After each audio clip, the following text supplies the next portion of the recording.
பார்த்தீங்கன்னா நேற்று விஜய் புதுச்சேரியில் பேசுகிறதா பேசு பொருளாக இருக்குது. நேற்று நடந்த மீட்டிங்கை எப்படி பார்க்குறீங்க? பாண்டிச்சேரி வரலாற்றில் இப்படி ஒரு பிரமிக்க தகுந்த பிரம்மாண்டமான அபாரமான கூட்டத்தை பாண்டிச்சேரி நேற்று தான் பார்த்தது. வரப்போற புதுச்சேரி தேர்தல் களத்துல நம்மளுடைய தமிழக வெற்றி கழகத்தின் கொடி பட்டொளி வீசி பறக்கும்.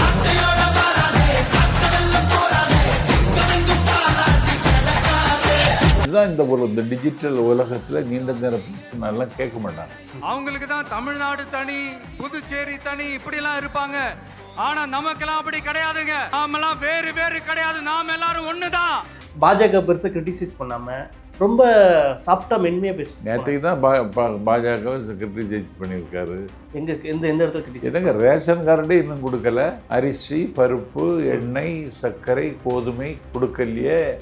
கொடுக்க வேண்டாமா டெல்லி? புதுச்சேரியில் இருக்கிற கவர்மெண்டோட கூட்டணி ஆட்சியில இருந்தாலும் புதுச்சேரிய ஒன்றிய அரசு எதிலையுமே கண்டுக்கலன்றது புதுச்சேரி மக்களான உங்களுக்கு நல்லாவே தெரியும். இன்னுமா ரேஷனுமா இல்ல பாண்டிச்சேரியிலன்னு வேண்டுப்பாங்க. பல பேர் நம்ம முகவரியே போயிரும் போல இருக்குன்னு முக்கி முனகிட்டு இருக்கான். திமுக அப்படி எந்த ரியாக்ஷனும் கொடுக்கல. ஒன்று திமுக தான் செத்து போச்சு.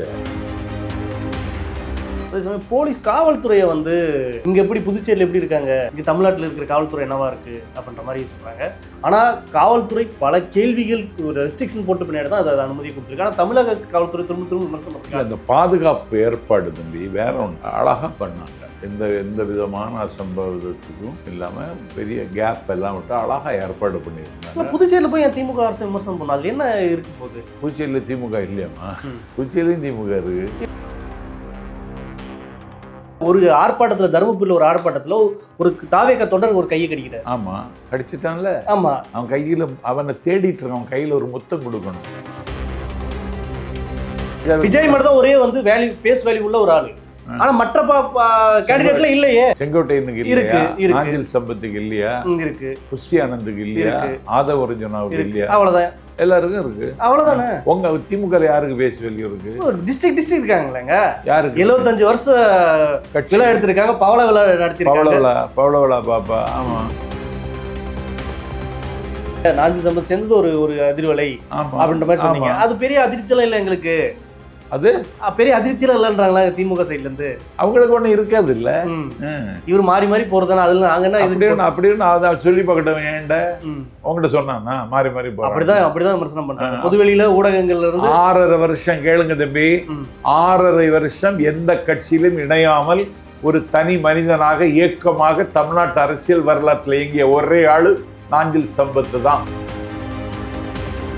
திறமை உள்ளவங்களை ஒத்துக்கிட மாட்டாங்க. சப்பானி பெயர்களை வச்சுக்கிட்டு கட்சி நடத்தணும்னு நினைப்பாங்க. ஒரு சப்பானியை கூப்பிட்டு ஃபார்ச்சூன் கார் கொடுக்குறாங்க. அந்த பையன் 4 கோடி ரூபாய்க்கு பங்களா கட்டுறான். அந்த பையனுக்கு கலைவாணர் அரங்கத்தில் அரசு அறை கொடுத்துருக்காங்க. அவனை முதலமைச்சர் ஆலோசகரா நியமிச்சிருக்காங்க. இந்த மாதிரி சப்பானிகள் தவக்கலைகளை வச்சுட்டு ஓட்டுவாங்க. இது மாதிரி பேச தெரிஞ்சவன், எழுத தெரிஞ்சவன் எல்லாம் நிராகரிப்பாங்க. அது திமுகவுக்கு திமுக பிறவி குணம் இல்லை. கலைஞர் வந்ததற்கு பிறகு அதுதான் திமுக நடந்திருக்கு. 2026 தேர்தலில் இவர் எத்தனை தொகுதி வின் பண்ணுவார்னு நினைக்கிறீங்க? யாரு? விஜய் ஆட்சி அமைக்கிற அளவுக்கு வின் பண்ணுவாரு. தனி பெரும்பான்மை அமைப்பாரு. தனி பெரும்பான்மைக்கு வாய்ப்பு இருக்கு. உங்க விஜய் நான் வரேன். வட்டி boss big boss Tamil season 9 review show நான் வரேன். தினமும் ராத்திரி 11:30 மணிக்கு subscribe to colour Kannadi media. Colour Kannadi voice நேயர்களுக்கு வணக்கம். இன்று நம்மோடு இப்போ நாஞ்சில் சம்பத். வணக்கம் சார். வணக்கம். இப்போ பார்த்தீங்கன்னா நேற்று விஜய் புதுச்சேரியில் பேசுகிறதா பேசு பொருளாக இருக்குது. நேற்று நடந்த மீட்டிங்கை எப்படி பார்க்குறீங்க?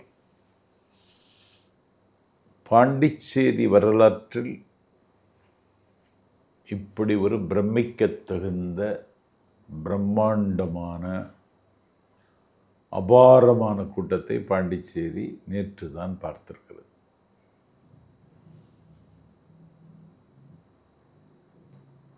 இவ்வளவு பெரிய கூட்டத்தில் தம்பி விஜய் பேசிய 11 நிமிட பேச்சு பாண்டிச்சேரிக்கான பேச்சு. அதை தாண்டி இரவில் தான் பொதுக்கூட்டங்கள் வரும். பொதுக்கூட்டம் போடுவாங்க. ஆனால் காலை 11 மணிக்கு அவர் பேசுகிறார் என்று செய்தி வந்ததற்கு பிறகு காலை 7 மணிக்கே மக்கள் அந்த உப்பளம் மைதானத்திற்கு படையெடுக்கிறார்கள். அதற்கு பக்கத்தில் கடல் திடலுக்கு வந்தது மாதிரி ஒரு மாபெரும் பொதுக்கூட்டம். நீங்கள் ஒரு பேச்சாளர், ஒரு பொதுக்கூட்டத்தில் என்னென்ன அம்சம்லாம் சாராம்சம்லாம் பேசுவீங்க? எவ்வளோ நேரம் பேசுவீங்க? நீங்கள் தமிழ்நாடு சுத்தாத ஏரியா இருக்காது, எல்லா தெரு பொந்து எல்லாத்தையும் சுற்றி பேசியிருப்பீங்க. எவ்வளோ நேரம் பேசுவீங்க? ஒரு தலைவராக என்ன எதிர்பார்ப்பீங்க? ஒரு தலைவர்கிட்ட முக்கியமான செய்தி அவர் சொல்லணும்னு எதிர்பார்ப்பேன். நீங்கள் எவ்வளோ நேரம் பேசுவீங்க? நான் எவ்வளோ நேரம் வேணாலும் பேசுவேன். ஒரு பேச்சுன்றது எப்படி இருக்கணும்? ஒரு தலைவருக்கு ஒரு பேச்சுன்றது சாரமாக பேசுகிறதா, இல்லை மக்களை வந்து கவர்ந்து மாதிரி பேசுகிறதா? கவர்ற மாதிரி பேசுறது. அது அப்படி இருந்துச்சா? இருந்துச்சு. எப்படி சொல்கிறீங்க? 6 நிமிஷத்தில் ஒரு சீட் எடுத்துகிட்டு 4 கோட்பாடு கொள்கையெல்லாம் பேசிட்டு அப்படி போகிறது எப்படி மக்களை எப்படி சென்றடையும்? காலையிலிருந்து உட்காந்து வெயிட் பண்ணிட்டு இருக்காங்க. விஜய் சார் பேச போகிறார், ஒரு 5 நிமிஷத்தில் வந்து படத்தில் ஒரு கேமியோ ரோல் வந்து போகிற மாதிரி போனால் அது எந்த இடத்துல? இதுதான் இந்த டிஜிட்டல் உலகத்தில் நீண்ட நேரம் பேசினாலாம் கேட்க மாட்டாங்க. ஆனால் சேகர்பாபு சொல்லுவார் 8 மணிக்கெல்லாம் கூட்டத்தை முடிச்சிடணும்னு. 8 மணிக்கே கூட்டத்தை முடிக்கிறது என்னங்க சொல்கிறீங்க? இல்லைங்க, காலம் மாறி போச்சு, 8 மணிக்கு கூட்டம் முடிக்கணும் பாரு. அது மாதிரி காலம் மாறி போச்சு. டிஜிட்டல் உலகம் மிக குறுகிய நேரத்தில் பேசணும்னு எதிர்பார்க்குறாங்க. வராதிங்க, பொதுக்கூட்டத்தையும் வச்சுக்காதீங்க. இவ்வளோ ஒரு 5 நிமிஷம் மக்களை பேசுறது காலம் மாறி போச்சு நீங்கள் சொல்கிறீங்க. அங்கே இருக்கிற நீங்கள் பப்ளிக்லாம் கேட்டிங்களா? 5 நிமிஷத்தில் வந்து போயிட்டார், 5 நிமிஷத்தில் வந்து போயிட்டாரு. மக்களை சந்திக்கணும்னா இப்படி தான் வரணும். என்கிட்ட ஒரு யூடியூப் வலைத்தளம் ஒரு திருக்குறளை 3 மினிட்டில் குறளும் சொல்லி பொருளும் சொல்ல முடியுமான்னு கேட்டாங்க. எவ்வளோ? குறளும் சொல்லி பொருளும் சொல்லணும் 3 நிமிடத்தில் முடியுமான்னு கேட்டாங்க. முடியும்னே. நான் 1330 குறளையும் எனக்கு பதிவு பண்ணி தருவீங்களா அப்படின்னு கேட்டாங்க. அதை நான் புத்தகமாக போட போகிறேன், நாங்கள் பண்ணித்தரேன்னு சொல்லிட்டேன். அப்போ அது ஏன் அப்படி அதுதான்னா இந்த உலகம் அது தாங்க எதிர்பார்க்குறது. உங்களை மாதிரி நீட்டி முளைக்கி விலாவாரியை விட்டு விளாசுறதுக்கெல்லாம் இந்த உலகம் தயாரில்லை. சரிமேல் நாஞ்சில் சம்பத்துன்றவங்க வெளியில் பேச்சில் போனாலும் நீங்களும் 5 நிமிஷம் தான் பேசுவீங்களா? உலகம் அதுதான் எதிர்பார்க்குதுன்னு சொல்கிறீங்க, அதுக்கேற்ற மாதிரி நீங்களும் பேசுவீங்க. அப்படி சொன்னாங்க. சம்பத்திட்ட அப்படி எதிர்பார்க்க மாட்டாங்க. சம்பத்திட்ட நிறைய நேரம் பேசணும்னு எதிர்பார்ப்பாங்க. ஆமாம், ஒரு காலையிலேருந்து ஒரு 3 மணி நேரம் நீங்களே சொன்னீங்க. காலையிலேருந்து தயாராகி விட்டது. நேற்றிருந்தே அவரோட கேரவான்லாம் பார்த்து ஆரவாரம் பண்ணிட்டு இருந்தாங்க. அப்படி வர்ற ஒரு தலைவரவை, மணிக்கணக்க இருக்கிற தலைவரவை, வெறும் 5 நிமிடம் பேசுறதவ எப்படி மக்கள் ஒரு தலைவன் ஒரு நல்ல அரசியல் பேசினாரு அப்புறம் இது ஒரு பேன்ஸ் மீட்டாக தானே இருக்கும். மக்கள் ஏற்றுக்கிட்டாங்கல்ல. எங்கே சொல்கிறீங்க ஏற்றுக்கிட்டீங்க? ஏன் வெளியில் சொல்ல மாட்டாங்க.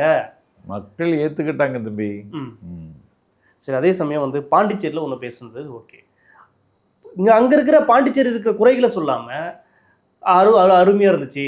பாஜக பெருசாக கிரிட்டிசைஸ் பண்ணாமல் ரொம்ப சாஃப்டாக மென்மையாக பேசி. நேற்றுக்கு தான் பாஜகவை கிரிட்டிசைஸ் பண்ணியிருக்காரு. எந்த இடத்துல கிரிட்டிசைஸ்? என்னங்க, ரேஷன் கார்டே இன்னும் கொடுக்கல. அரிசி, பருப்பு, எண்ணெய், சர்க்கரை, கோதுமை கொடுக்கலையே. கொடுக்க வேண்டாமா டெல்லி? கேள்விப்படுகிறேன்னு தான் சொல்கிறாரு. கேள்விப்படுகிறேன். இல்லை, நானே தாவைக்கா தலைவர் விஜய் சொல்லி நானே பிரமிச்சுட்டு போனேன். இன்னுமா ரேஷனுமா இல்லை பாண்டிச்சேரியிலன்னு வேந்து போனேன். அதுக்கு பிறகு சொன்னார், மாநில அந்தஸ்து எவ்வளவு நாளாக கேட்டுட்ருக்கோம், ஏன் தரமாட்டீங்கன்னு கேட்டார். காரைக்கால் மீனவர்கள் கடல் எல்லையில் மீன் பிடிக்க போனால் சிங்கள காடையர்கள் சுட்டு வீழ்த்துகிறார்கள், இந்த இந்த இந்த இதுக்கு என்னைக்கு முடிவெடுதுங்கன்னு கேட்டார். எல்லாம் மத்திய அரசாங்கம் பற்றி தான் கேட்டார். மத்திய அரசாங்கத்தில் சொல்லவே இல்லையே, அப்படி ஒரு வார்த்தையை பயன்படுத்தலையே. பாஜக அரசுன்னு ஒரு வார்த்தை கூட எந்த இடத்துலையும் பயன்படுத்தவே இல்லை. இதெல்லாம் மத்திய அரசாங்கத்தை பார்த்து தான் சொன்னார். நீங்க அப்படி நினைச்சுக்கிறீங்க? ஒரு கட்சி பிரமுகரா நீங்க அப்படி நினைச்சுக்கிறீங்க? அவர் யார்கிட்ட கேட்டாரு? இப்படிலாம் கேள்விப்படுறோம்.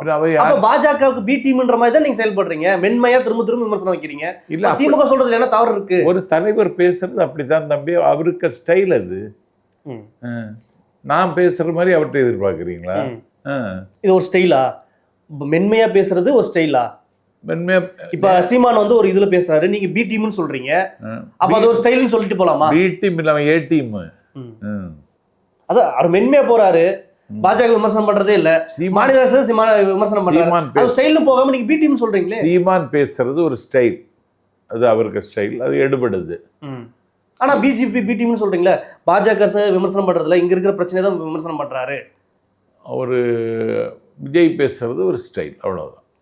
இது எப்படி ஸ்டைல் ஒத்துக்க முடியும்? எப்படி எந்த வகைப்படுத்துறது? ஏன் இவ்வளவு பேர் கேட்கறாங்கல்ல, அதுதான். அப்போ மக்கள் பெரும்பான்மை கேட்கறத அது அது ஸ்டைல்னு சொல்லிட்டு போயிடலாம். ஆமா, அரசியல் விமர்சனம் அதெல்லாம் பார்க்க தேவையில்லை. அவர் பேசுறது ஒரு ஸ்டைல், அதை மக்கள் அங்கீகரிக்கிறாங்க, கேட்கறாங்க, அது கேட்க கூட்டம் வருது. சரி, ஓகே. அது பாஜகவோட பி டீம்னு சொல்றது எப்படி பாக்குறீங்க? யார? விஜய். அதெல்லாம் ஒன்றும் கிடையாது. ஏன்னா அங்க போயிட்டு வந்து கொள்கை எதிரின்னு சொல்லிட்டாரு, அதுல இருந்து என்னையும் திரும்ப பெற்றேன்னு சொன்னாரா? இல்ல தம்பி, அவருக்கு நிறைய வேலை இருக்குது. அதை ஒன்று நீங்கள்லாம் உட்காந்துட்டு கேள்வியை கேட்டுட்டு போயிடுவீங்க. தேர்தல் வருது, மிக குறைந்த நாட்கள் இருக்கிறது. கட்சியினுடைய கட்டுமானத்தை வலுப்படுத்தணும், கட்சியினுடைய பிரச்சாரத்துக்கு திட்டமிடணும், கட்சியினுடைய தேர்தல் அறிக்கை தயாரிக்கணும், கட்சியினுடைய வேட்பாளர் யார் என்று அடையாளம் காணணும், கட்சிக்கு வரக்கூடிய கூட்டணி எந்த கூட்டணின்னு சொல்லி அந்த வேலையை பார்க்கணும். நிறைய பிரம்மாண்டமான வேலைகள் இருக்குது. அந்த எளிய தோளில் இவ்வளோ பெரிய சுமை அவர் வச்சிருக்காரு. அதை எப்படி அவர் நிறைவேற்றணுங்கிற கவலையும் கரிசனமும் இருக்கும். நீங்கள் எதிர்பார்க்குற மாதிரிலாம் அவர் இருக்க முடியாது. இந்த வேலை முடிஞ்சால் தான் அவர் கொஞ்சம் ஃப்ரீ ஆவார். இப்போ அவர் ஃப்ரீயாக இல்லைங்கிறத நான் அவரை பார்த்த உடனே புரிஞ்சுக்கிட்டேன். நான் பேசிட்டு வந்துட்டேன். நமக்கு இப்போ ஒரு வேலை கொடுத்துருக்காரு, அந்த வேலைக்கு நான் என்ன செய்யணும்னு எனக்கு தெரியாது. நாளைக்கு நான் புஷி ஆனந்த் அவர்களையும் செங்கோட்டையனையும் சந்திக்கணும். சந்திச்சுட்டு என்னன்னு கேட்டுட்டு ஊருக்கு போகணும். 5ஆம் தேதி வந்தேன்னா இன்னைக்கு வரைக்கும் இருக்கேன், 10ஆம் தேதி வரைக்கும். அதனால் நிறைய வேலை இருக்குது. தமிழ்நாட்டில் அதிர்வை உருவாக்கிட்டாரு. பல பேர் கதிகலங்கி கிடக்கான். பல பேர் நம்ம முகவரியே போயிரும் போல இருக்குன்னு முக்கி முனகிட்டு இருக்கான். திமுக அப்படி எந்த ரியாக்ஷனும் கொடுக்கல. ஒன்று திமுக தான் செத்து போச்சு. நீங்கள் தான் சொல்கிறீங்க. திமுக சோர்ந்து போச்சு தம்பி. எப்படி சொல்கிறீங்க? அன்றாட வேலைகள் போயிட்டே இருக்கு, எல்லா கூட்டங்களுக்கும் போகிறாங்க. ஆமாம், மதுரை இப்போ ஒரு பாலம் திறந்து வச்சாரு, வேலு நாச்சியார் ஒரு பாலம் திறந்து வச்சாரு. அவர் மதுரையில் திறந்து வச்ச வேலு நாச்சியார் பாலத்துக்கே விஜய் தான் காரணம். எப்படி சொல்கிறீங்க? வேலு நாச்சியாரை அவர் தான் கொள்கை தலைவர்னு அறிவித்தார். இவங்க ஒன்றும் கண்டுக்கிடலை. இப்போ விஜய் அறிவிச்சிட்ட உடனே இப்போ வேலு நாச்சியார் பாலம்னு வைக்கிற நிலைமை அவருக்கு வந்துடுச்சு. விஜய் வழிகாட்டுகிறார் வண்ண தமிழ்நாட்டின் முதலமைச்சர் அவர்களுக்கு. முதலீடு ஈர்க்கிறதுலேருந்து எல்லா விஷயத்தையும் பார்க்குறாங்க. அதெல்லாம் நான் குறை சொல்லலை. நேற்று கூட ஜியோ ஹாட் ஸ்டாரோட 4800 கோடி வந்து ஒப்பந்தம் செஞ்சுருக்காங்க. தமிழ்நாடு முழுசும் அவங்க தான் ஒர்க் பண்ணிட்டு இருக்காங்க. செத்து போச்சுன்னு ஒரு பக்கம் சொல்கிறீங்களே, எப்படி? சோர்ந்து போச்சு. செத்து போச்சுங்கிறத நான் திரும்ப பெறேன். சோர்ந்து போச்சு திமுக. அதே சமயம் போலீஸ் காவல்துறையை இங்கே எப்படி புதுச்சேரியில் எப்படி இருக்காங்க, இங்கே தமிழ்நாட்டில் இருக்கிற காவல்துறை என்னவா இருக்குது அப்படின்ற மாதிரி சொல்கிறாங்க. ஆனால் காவல்துறை பல கேள்விகள் ரெஸ்ட்ரிக்ஷன் போட்டு பின்னாடி தான் அதை அனுமதி கொடுத்துருக்கு. ஆனால் தமிழக காவல்துறை திரும்ப விமர்சனம் பண்ணுறாங்க. அந்த பாதுகாப்பு ஏற்பாடு தம்பி வேற ஒன்றும் இல்லை, அழகாக பண்ணாங்க. எந்த விதமான அசம்பாவிதத்துக்கும் இல்லாமல் பெரிய கேப் எல்லாம் விட்டு அழகாக ஏற்பாடு பண்ணியிருந்தாங்க. புதுச்சேரியில் போய் என் திமுக அரசு விமர்சனம் பண்ணாது, அதில் என்ன இருக்கு போகுது? புதுச்சேரியில் திமுக இல்லையாம்மா? புதுச்சேரியும் திமுக இருக்கு. எத்தனை தொகுதி இருக்கு அங்கே? ஆளுங்கட்சி இங்கே என்ன சொல்றீங்க? தமிழ்நாட்டில் என்ன சொல்றீங்க? ஆளுங்கட்சி யாரோ அவங்கள தான் விமர்சனம் பண்ணணும்னு சொல்றீங்க. ஆனால் அதே சமயம் அதிமுக ஏன் விமர்சனம் பண்ணணும்? ஆளுங்கட்சி தான் விமர்சனம் பண்ணுவோம். அங்கே போயிட்டு ஆளுங்கட்சி விமர்சனம் பண்ணாங்க. என்ன விமர்சனம் பண்ணாரு? திமுக மட்டும் இதை பண்ணாதீங்க, நம்பாதீங்க மக்களே. ஆமா, திமுக அரசு என்ன பண்ணி திமுகவும் அங்க ஆட்சிக்கு வரணும்னு பிளான் போட்டுட்டாங்க. அண்ணன் ஜெகத் ரட்சகனை இன்னைக்கு பொறுப்பாளர்னு அறிவிச்சிருக்காங்க. அங்க நடைபெற்று கொண்டிருக்கிற ஆட்சி என்ஆர்க்கு ஆட்சி. அங்க அதிமுகவை கபலீகரம் செய்துட்டுது பிஜேபி. இப்போ அங்கே காங்கிரஸ் ஆட்சிக்கு தான் வரணும் வாய்ப்பு இருக்கு. ஆனால் திமுக அண்ணன் ஜெகத் ரட்சகனை அங்கே போட்டிருக்காங்க. அப்போ திமுக அங்கே ஆட்சி அமைப்பதற்கு திட்டமிடுகிறது. விஜயும் ஆட்சி அமைக்க திட்டமிடுகிறார். பேசும் பொழுதே சொல்லிட்டார். அது ஒன்று தான் கண்டென்ட்டு. 1977 தமிழ்நாட்டில் எம்ஜிஆர் முதலமைச்சர். அவர் தமிழ்நாட்டில் ஆட்சி அமைப்பதற்கு முன்னால் 1984 அதிமுக ஆட்சி அமைந்த இடம் பாண்டிச்சேரின்னு சொல்லிட்டாரு பார்த்தீங்களா? அதுதான். அது எல்லாருக்கும் புரியும். உங்களுக்கு புரியலைன்னா அதுக்கு நம்ம என்ன செய்ய முடியும்? உங்களுக்கு வகுப்படுகைகள்லாம் எனக்கு நேரம் இல்லை. அதே சமயம் வந்து தினமலரில் ஒரு செய்தி வந்துட்டு இருந்துச்சு.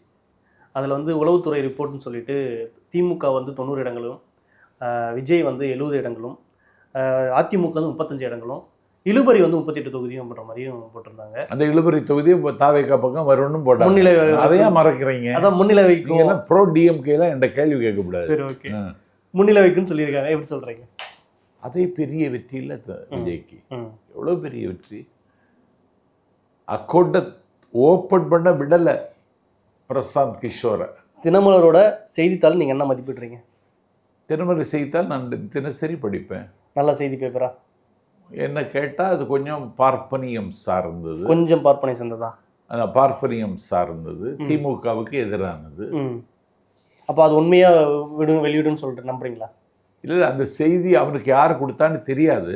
இப்படி ஒரு கருத்து கணிப்பு வரக்கூடிய அளவுக்கு தாவேக்கா கரை சேர்ந்திருக்கிறது எனக்கு மகிழ்ச்சியை தருகிறது. அப்போ அதிமுக வந்து அந்த அளவுக்கு மோசமான இடத்துக்கு போயிருக்கா? அதை விட மோசம். அதில் தப்பு பண்ணிட்டாங்க. அதிமுக ஒரு 6 இடம் 7 இடம் வரும், அவ்வளோ. 70 தொகுதியில் முன்னிலை. அதே மாதிரி வட மாவட்டங்களில் வன்னியர் தலித் சார்ந்த பகுதிகளில் அங்கே முன்னிலையும் வைக்கிறாரு அப்படின்ற மாதிரியும் சொல்கிறாங்க. யாரு? விஜய். ஆமாம், அதுதான் உண்மை. எங்கே ஒர்க்கே போல, எங்கே போராட்டமே போல, பேச்சே போல, ஒரு ஆர்ப்பாட்டத்தில், தருமபுரியில் ஒரு ஆர்ப்பாட்டத்தில் ஒரு தாவேக்கா தொண்டர் ஒரு கையை கடிக்கிறாரு. ஆமாம், கடிச்சிட்டான்ல. ஆமாம், அவன் கையில் அவனை தேடிட்டு இருக்கான். அவன் கையில் ஒரு முத்தம் கொடுக்கணும். எதுக்கு இவ்வளோ அநாகரிகமாக நடந்ததுக்கு ஒரு முத்தம்? இல்லை இல்லை, இதே மாதிரி நடங்க. இல்லைங்க, அவனோட ஒரு ஃபைட்டிங் டெண்டன்சி இருக்கு பாருங்க. அதனால அந்த கைக்கு ஒரு முத்தம். இதெல்லாம் நாகரிகமா? நாகரிகம் கடிக்கிறது ஒரு நாகரிகமா? கடிக்கிறது இல்லை, நீங்க அதை ஊக்குவிக்கிறது தானே அர்த்தம்.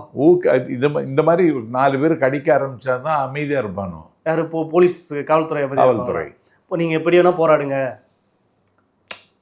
அந்த நேரத்தில் அவன் கடிச்சான் பார்த்தீங்களா? அவன் உணர்ச்சி உள்ள தமிழன், அவ்வளவுதான். 90 தொகுதியில் வந்து திமுக வின் பண்ணுறதா சொல்கிறாங்க. ஆனால் கீழே அடிமட்டத்தில் எந்த இடங்கள்லையும் வந்து தாவேக்கா வந்து ப்ரொட்டஸ்ட் பண்ணதோ, பேசுகிறதோ, இந்த விஷயத்தை சுட்டி காட்டு பேசுனதோ எதுவுமே கிடையாது. கீழே பூத்துலேயே உங்களுக்கு செயலாளர்கள்ன்ற மாதிரி சொல்கிறாங்க. அதே சமயம் மாவட்ட செயலாளர்னு அறிவிக்கலன்ற மாதிரி சொல்கிறாங்க. எப்படி நீங்கள் வந்து விஜய் மட்டும் தான் ஒரே வந்து வேல்யூ, பேஸ் வேல்யூ உள்ள ஒரு ஆள். ஆனால் மற்ற கேண்டிடேட்ல இல்லையே. செங்கோட்டையன் பேஸ் வேல்யூ இருக்கு. எத்தனை பேர் நீங்கள் சொல்லுவீங்க? எத்தனை பேர் சொல்லுவீங்க? செங்கோட்டையனுக்கு இல்லையா? நாஞ்சில் சம்பத்துக்கு இல்லையா? இருக்கு. புஷி ஆனந்துக்கு இல்லையா? ஆதவ ரஞ்சனாவுக்கு இல்லையா? அவ்வளவுதான். எல்லாருக்கும் இருக்கு. அவ்வளவுதானே. உங்க திமுக யாருக்கு பேஸ் வேல்யூ இருக்கு? டிஸ்ட்ரிக்ட் இருக்காங்களேங்க. யாருக்கு? 75 வருஷம் விழா எடுத்திருக்காங்க. பவள விழா நடத்திருக்காங்க. பவள விழா பாப்பா. ஆமா, நடத்திட்டு இருக்காங்க. நீங்க அப்படி ஒண்ணுமே இல்லையே. ஆனா நீங்க வந்து 2 வயசு குழந்தைங்க இது. தெரியுது இல்ல? எப்படி நீங்க வந்து வின் பண்ண முடியும்? எப்படி 2 வயசு குழந்தைன்னும் போது எப்படி நீங்க உடனே வின் பண்ணுவீங்க? உடனே வின் பண்ண போறோம். என்ன என்ன என்ன என்ன ஆதரவு? அதான் எங்க திட்டம். வின் பண்ண போறோம், வின் பண்ணி காமிக்க போறோம். திமுக உறக்கத்தை கலைச்சாச்சு. எப்படி சொல்றீங்க உறக்கத்தை கலைச்சாச்சு? திமுக நிம்மதி இழந்தாச்சு. உதயநிதி பிறந்த நாளே செங்கோட்டையன் சேர்க்கிறாரு. உதயநிதி பிறந்த நாள ஒரு பேரும் பார்க்கவே இல்லை. ஜெயலலிதா நினைவு ஊர்வலம் அன்னைக்கு நாஞ்சில் சம்பத்தை சேர்க்கிறாரு. கதை முடிஞ்சு போச்சு. இறுதி ஊர்வலம். நாஞ்சில் சம்பத் சொல்லுங்க. இன்னைக்கு அதிமுக பொதுக்குழு, இன்னைக்கு வைத்தியலிங்கத்தை கட்சியில சேர்க்கிறாங்க. அது முடிஞ்சு போகும். இவ்வளவு ராஜதந்திரமான தலைவன் தமிழ்நாட்டில் யார் இருக்கா சொல்லுங்க? நாஞ்சில் சம்பத்தை சேர்ந்தது பெரிய அதிர்வலைகளே இல்லை. அவருக்கு என்ன ஓட் பேங்க் இருக்கு போகுது? எனக்கு நான் ஓட் பேங்க் கேட்டால நீ தரணும். நான் தான் ஓட்டு பேங்கே இல்லையே எனக்கு. நீங்க தானே சொன்னீங்க நாஞ்சில் சம்பத் சேர்ந்தது ஒரு அதிர்வலை அப்படின்ற மாதிரி சொன்னீங்க. அது பெரிய அதிருப்தியெல்லாம் இல்லை எங்களுக்கு. அது பெரிய அதிருப்தியெல்லாம் இல்லைன்றாங்களா திமுக சைட்ல இருந்து? அவங்களுக்கு ஒண்ணு இருக்காது இல்ல. இவர் மாறி மாறி போறதானே. அதுல நாங்க என்ன அப்படின்னு அதான் சொல்லி பார்க்கட்டும். ஏன்ட உங்ககிட்ட சொன்னானா மாறி மாறி போறோம். அப்படிதான் விமர்சனம் பண்றாங்க பொதுவெளியில, ஊடகங்கள்ல இருந்து. 6.5 வருஷம் கேளுங்க தம்பி. 6.5 வருஷம் எந்த கட்சியிலும் இணையாமல் ஒரு தனி மனிதனாக இயக்கமாக தமிழ்நாட்டு அரசியல் வரலாற்றில் இயங்கிய ஒரே ஆளு நாஞ்சில் சம்பத்து தான். எந்த கட்சியிலும் இணையாம, இன்னும் சொல்ல போனா மக்களை ஈர்க்கிற ஒரு சொற்பொழிவாளனாக இன்றைக்கும் அடையாளம் காணப்படுகிற முதல் இடத்துல இருக்கிறதுன்னு நான் எந்த கட்சியிலையும் சேரல. ஆதாயம் லாபம்னு கணக்கு போட்டா நான் பிஜேபியில் சேர்ந்திருப்பேன். பிஜேபி கட்சியினுடைய தமிழக தலைவராக பொன் ராதாகிருஷ்ணன் இருந்த பொழுது என்னை பிஜேபிக்கு கூப்பிட்டார். உனக்கு இதிகாசம் பற்றி சுவையாக பேசுகிற ஆற்றல் இருக்கிறது, இது பிஜேபி மேடைக்கு பயன்படும், பிஜேபிக்கு வா, உன்னை நல்லா வச்சுக்கிறேன், உன்னை தமிழ்நாட்டினுடைய முதலமைச்சர் கேண்டிடேட்டா அறிவிக்கிறதுக்கு ஏற்பாடு பண்றேன்னு சொன்ன பிறகு பிஜேபிக்கு போகாதவன், லாபம் ஆதாயம்னு கருதி இருந்தா எடப்பாடி பழனிசாமி தலைமை ஏற்றிருந்தா நான் சௌரியமா இருப்பேன். அதெல்லாம் நான் இழந்தேன். 6 வருஷம் எந்த கட்சியிலையும் இணையாத நான் தான் திமுக என்னை திட்டமிட்டு நிராகரித்து அவமதித்து என்னுடைய இருப்பை அவர்கள் கேள்விக்குறி ஆக்கியதற்கு பிறகு ஒரு புகலிடமாக இன்றைக்கு தம்பி விஜய்க்கே கட்சியில வந்து சேர்ந்திருக்கேன். இல்லை, உங்களுக்கு இப்போ ஓரம் கட்டப்படுறதுல அவங்களுக்கு என்ன லாபம் இருக்கு போகுது? அவங்க இன்டலெக்சுவலா அங்கீகரிக்க மாட்டாங்க, திறமை உள்ளவங்களை ஒத்துக்கிட மாட்டாங்க, சப்பானி பெயர்களை வச்சுக்கிட்டு கட்சி நடத்தணும்னு நினைப்பாங்க. ஒரு சப்பானியை கூப்பிட்டு ஃபார்ச்சூன் கார் கொடுக்குறாங்க, அந்த பையன் 4 கோடி ரூபாய்க்கு பங்களா கட்டுறான், அந்த பையனுக்கு கலைவாணர் அரங்கத்தில் அரசு அறை கொடுத்துருக்காங்க, அவனை முதலமைச்சர் ஆலோசகராக நியமிச்சிருக்காங்க. இந்த மாதிரி சப்பானிகள் தவக்கலைகளை வச்சுட்டு ஓட்டுவாங்க. இது மாதிரி பேச தெரிஞ்சவன் எழுத தெரிஞ்சவன் எல்லாம் நிராகரிப்பாங்க. அது திமுகவுக்கு திமுக பிறவி குணம் இல்லை, கலைஞர் வந்ததற்கு பிறகு அதுதான் திமுகவில் நடந்திருக்கு. அதனாலதான் 6 வருஷமா அவங்க கூட சேராம நீங்க இருந்தது. ஆமா, அதான் சேரல. எப்படி சேர்ந்தாலும் ஒரு குறிப்பிட்ட காலங்கட்டத்தில் என்ன ஓரம் கட்டப்படுவாங்க. இதுக்கு முன்னே கட்சி விட்டு நீக்கி இருப்பாங்க, இப்ப நீக்க முடியல உங்களுக்கு. இன்னும் வேற மாதிரி கூட சொல்லியிருக்கலாம். என்னது, உங்களை வந்து வேற மாதிரி கூட அமலப்படுத்திருக்கலான்ற மாதிரி நீங்களே ஒரு அச்சுறுத்தல் வந்து வெளியே வந்துட்டீங்க. நான் வெளியேறிட்டேன். வெறுத்த இடத்துலேருந்து விலகின, விரும்பின இடத்துல வந்து சேர்ந்திருக்கேன், அவ்வளோ. உங்களை வந்து குறிப்பா நீங்க வெளியேறும் போது உங்களை டார்கெட் பண்ணது திமுக இவரு தான் அப்படின்ற மாதிரி யாரா இருக்காங்களா? நிறைய பேர் இருப்பாங்கன்னு நினைக்கிறேன். அப்படி யாரும் சொல்ல முடியுமா? என்னது, இது மாதிரி என்ன டார்கெட் பண்ணாங்க? தம்பி, திமுகவில் சேரணும்னு தான் நான் விரும்பினேன். எப்போ வைகோவிடமிருந்து விலகுகிற வேளையில் 2012 வைகோட்டை இருந்து இருக்க முடியாதுன்னு வெளியே வந்தாச்சு. திமுகவுக்கு போகணும்னு முடிவெடுத்துட்டேன். நான் அண்ணன் ஈரோடு முத்துசாமிகிட்ட நான் திமுகவுக்கு வரலான்னு நினைக்கிறேன் அண்ணா அப்படின்னு சொன்னேன். பேசுவோம் சம்பத்துன்னு என்கிட்ட சொன்னார். தொலைக்காட்சியில் இன்னும் அது நீங்கள் பார்க்கலாம், இந்த தொலைக்காட்சி சன் நியூஸில் என் வீட்டு முற்றத்துலேருந்து பேட்டி கொடுத்தேன். ஆனால் திமுகவிலேருந்து எனக்கு எந்த சிக்னலும் வரல. அப்போதான் அம்மா வந்து என்ன அதிமுக கூப்பிட்டாங்க. அதிமுகவில் கூப்பிட்டு ஒரே ஒரு கருத்து சொன்னதற்கு அந்த கொள்கை பரப்பு துணை செயலர் பதவியிலிருந்து என்னை நீக்கினாங்க. சரி, இந்த இடமும் சரியாக வராது போல இருக்கு, மீண்டும் திமுகவுக்கு போகலான்னு ஆசைப்பட்டேன். சம்பத்து இப்படி சும்மா இருக்காரே, அவரை பயன்படுத்தணுமே, தமிழ்நாடு அவரை விட்டுறக்கூடாதுன்னு சொல்லி என் மேலே கரிசனமும் கருணையும் உள்ள ஒரு முதலாளி படிக்காஸ், அவர் சம்பத்து இப்படி இருக்கக்கூடாது, சம்பத்து திமுகவில் சேர வைக்கணும், நானே அந்த ஏற்பாடு பண்ணுறேன்னார். சென்னையில் அவருக்கு வீட்டில் என்னை அழைச்சிட்டு போனார். அமைச்சர் பெரிய கருப்பன்னு அங்கே வந்தார். என்கிட்ட பேசுகிறதுக்கு எழுத்தாளர் ஏவா வேலு வந்தார். என்ன எதிர்பார்க்குறீங்கன்னு கேட்டார். எதையும் எதிர்பார்க்கல, பிரச்சாரம் செய்யணும் அவ்வளோதான், வேற ஒன்றும் இல்லைன்னா. சரி, நான் பேசுகிறேன் அப்படின்னு சொல்லிட்டு போனார். இது வரைக்கும் எனக்கு பதில் வரல. எதிர்கட்சியாக இருக்கும் பொழுது கலைஞர் டிவிக்கு ஃபீடு பண்ணுறது அவர் தான். நாங்கள் என்னுடைய மருமகன் அங்கே வேலை பார்த்தான், அஜய் வேலு. 13,000 ரூபா சம்பளம் கொடுத்தாங்க. அவன் பெருங்குடியிலேருந்து கார் எடுத்துகிட்டு வருவான். அவனுக்கு பெட்ரோலுக்கு கூட 10,000 ரூபா. ஆனால் இது பெட்ரோலுக்கு கூட 10,000ண்ணா, கொஞ்சம் கூட்டி கொடுக்க பண்ணுங்கண்ணா அப்படின்னு அவருக்கு வீடு தேடி, யார் வீட்டுக்கு போக மாட்டேன்னா அவருக்கு வீடு தேடி போய் கேட்டேன். கொடுக்கவும் இல்லை, அதை பற்றி அவங்க கவலைப்படவும் இல்லை. இப்போது அவர் இதில் பிரதமான பாத்திரம் வகிப்பார்னு நினைக்கிறேன். வேறு யாருன்னெல்லாம் தெரியல. நான் அதை பற்றி கவலையும் படல. நம்ம தான் வந்தாச்சு, நீ என்ன கவலைப்படன்னு இருக்கு. வேற என்ன பிளான்? இந்த 2027 தேர்தலை ஒட்டி வரப்போகுது. திமுக உங்களை இந்த அளவுக்கு ஒரு பக்கம் ஓரங்கட்டப்பட்டிருக்காங்க. உங்களோட பார்வையும் உங்களோட விமர்சனமும் அடுத்துக்கிட்டு பிரச்சாரத்தில் எப்படி வெளிப்படும்? அப்புறம் நான் கடுமையாக பேசுவேன். பிஜேபியையும் திமுகவையும் தாக்கி பேசுவேன். கூட்டணியில் அவங்க 2 பேரும் கூட்டணியில் இருக்கிறதாகவும் சொல்கிறாங்க. நம்புறீங்களா? யார்? பிஜேபியும் திமுகவும் கொஞ்சம் கள்ள கூட்டணியில் இருக்காங்க. அதைத்தான் தாவேகா தலைவர் விஜய் சொல்கிறாரு. அதையும் நான் தேர்தல் நேரத்தில் சொல்லிவிடுவேன். இல்லை, நீங்கள் அப்படி கணிச்சது உண்டு. ஏன்னா நீங்கள் கூட இருந்திருக்கீங்க, நெருக்கம் வந்திருக்கீங்க. நான் கலைஞர் நாணயத்தை வெளியீடு விழாவுக்கு ஏன் ராஜ்நாத் சிங்கை கூப்பிடணும்? ஏன் கலைஞர் சிலையை திறந்து வைக்க ஏன் வெங்காய நாயுடுவை கூப்பிடணும்? ஏன்? இதெல்லாம் ஒரு பாசிஸ்டுக்கான அந்த பாஜக கூட்டணிக்கு அப்படி ஒரு இதாக வருமோ? அதான் ஒரு அண்டர்ஸ்டாண்டில் தான் இருக்காங்க. வேற ஏதாவது திட்டங்கள் அப்படி எதனா செயல்படும்? இப்போ திருப்பரங்குன்ற விஷயத்தில் ஒரு இது நடந்திருக்கு. அதிமுக அதுக்கு சப்போர்ட் பண்ணுது. அது வேணா கள்ள கூட்டணி இருக்குன்னு சொல்ற மாதிரி சொல்லலாம். அப்படி எந்த ஆக்ஷனும் இல்லைல்ல. என்னது? இப்போ திமுகவும் பாஜக இந்த கூட்டணியில் இது இருக்காங்க. எல்லா மாநில உரிமை சார்ந்த விஷயங்களும் ஃபைட் பண்ணிட்டு தான் இருக்காங்க. இப்போ ஜிஆர் சுவாமிநாதன் வந்து எதிராக வந்து 120 எம்பிகள் வந்து எதிர்ப்பு குரல் எடுத்து இம்பீச்மெண்ட் பண்ணுன்ற மாதிரி அன்னைக்கே போட்டிருக்கணும்ல இம்பீச்மெண்ட். ஏன் இவ்வளோ லேட் பண்ணுறீங்க? நான் தான் ட்விட்டரில் போட்டேன். சாமிநாதனுக்கு எதிராக நாடாளுமன்றத்தில் இம்பீச்மெண்ட் கூட நான் தான் ட்விட்டரில் போட்டேன்.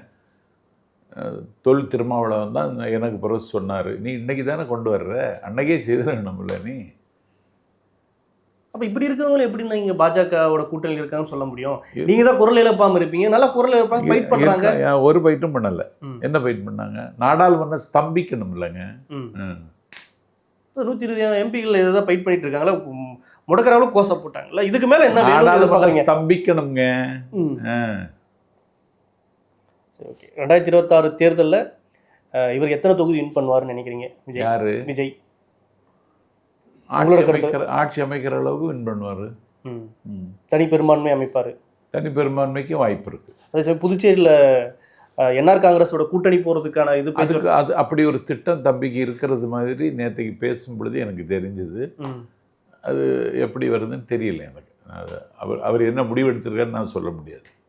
அதே சமயம் வந்து ராகுல் இப்போ காங்கிரஸ் வந்து இவர் கூட வர்ற மாதிரி ஒரு பேச்சுவார்த்தையில் போயிட்டுருக்கு. அப்படி ஒரு விருப்பம் காங்கிரஸில் எல்லா தரப்பிலையும் இருக்குது. ராகுல் காந்திக்கும் இருக்குது. ராகுல் காந்திக்கும் இருக்கணும். ஏன்னா தமிழ்நாடுல காங்கிரஸை ரொம்ப மதிக்கிறார் அண்ணா ஸ்டாலின். ஒரு நாடாளுமன்ற மேலவை உறுப்பினர் பதவி சிதம்பரத்துக்கு கொடுத்திருக்கிறார்.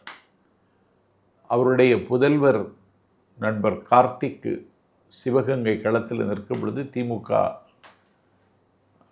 தன்னுடைய பங்களிப்பை தந்திருக்கிறது கார்த்திக்கின் வெற்றிக்கு. ஆனால் இப்போ தமிழ்நாடோடு சேர்ந்து பாண்டிச்சேரிக்கு தேர்தல் வருது, கேரளாவுக்கு தேர்தல் வருது. இன்றைக்கி நார்த்தில் பிஜேபி மிகுந்த செல்வாக்கோடு இருக்கிறது, அதிகார பலத்தோடு இருக்கிறது. சரி, நார்த்தில் தான் பலம் இழந்துட்டோம், சவுத்தாவது நம்ம பக்கம் இருக்கணும்னு காட்டணும்னு காங்கிரஸ் நினைக்குமானா திமுக தமிழ்நாட்டில் மட்டும்தான் இருக்குது. விஜய் கேரளாவிலையும் இருக்கார், தெலுங்கானாவில் இருக்கார், கர்நாடகாவில் இருக்கார், ஆந்திராவில் இருக்கார். அதனால் விஜய் நமக்கு பயன்படுவார்னு காங்கிரஸ் கருதினால் அது தப்பு இல்லை. என்ன நடக்க போகுதுன்னு இப்போ சொல்ல முடியாது. பல்வேறு அரசு சார்ந்தங்களை பண்ணிட்டு மற்றொரு நாட்டி வணக்கம். வட்டி boss big boss Tamil season 9 review show நான் வர தினமும் ராத்திரி 11:30 மணிக்கு. Subscribe to colour Kannadi media.